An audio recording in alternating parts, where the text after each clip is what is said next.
বাইরের কথাটা শুনে কি বলবেন যে কেপ ভার্দে দুর্বল দল, এই দুর্বল দলের লাগি তোমরা পানি খেয়ে যাচ্ছ, কেপ ভার্দের লাগি যেতে তোমাকে পানি খাওয়া লাগছে, টেনশনে কান দিয়ে উঠে গেলে ইয়ে তো কইবেন। কেপ ভার্দে যদি এত দুর্বল দল হয়, শোনেন র্যাঙ্কিং দিয়ে কিছু হয় না, খেলার মান্ডা বসতে হয়। যেমন ব্রাজিল 1, 2, 3 বিশ্ব সেরা 5 বারের চ্যাম্পিয়ন হইয়াও কিন্তু তারা 7 আপ খাইছিলে। অতএব র্যাঙ্কিং দামনে কোনো কিছু প্রেডিক্ট করতে পারবেন না।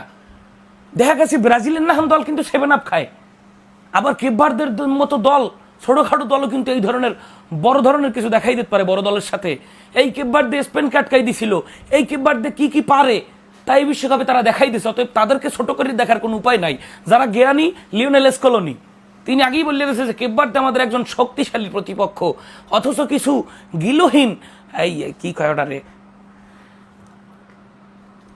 তারা বলে যে কেপ ভার্দে দুর্বল দল। তাদের শোনেন আবারও বলি, র্যাঙ্কিং দিয়ে কাউকে বিচার করবেন না। খেলার মান দেখছেন মালে গো বিসি কান দিয়ে উঠে হিলাইছে। আর তান্ত্রিক হালার ফালার যদি কেউ খুঁজে পান, ও হালার ফালারে গুলিস্তান আনিয়ে 2 কেজি গোয়া মারা কিনে দেবেন। আরে হালার ফালায় পুরো টেনশনে বিসি কান দিয়ে উঠে হিলাইছিলে। যাই হোক, ভিডিওর সর্বোপরি মর্মার্থ হয়েছে, আস্তে করে মুত্তে হইয়ে যাও, ঘুমাই যাও, হারা রাজ্যে জাগছো।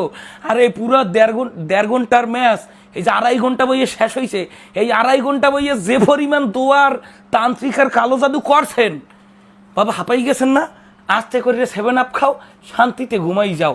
আবারও বলতে আছি, কেপ ভার্দেকে র্যাঙ্কিং 67 দেখিয়া তাকে হালকাভাবে নেওয়া যাবে না, কারণ ব্রাজিল কিন্তু 1, 2, 3 থেকেও 7 আপ খাইছিলে।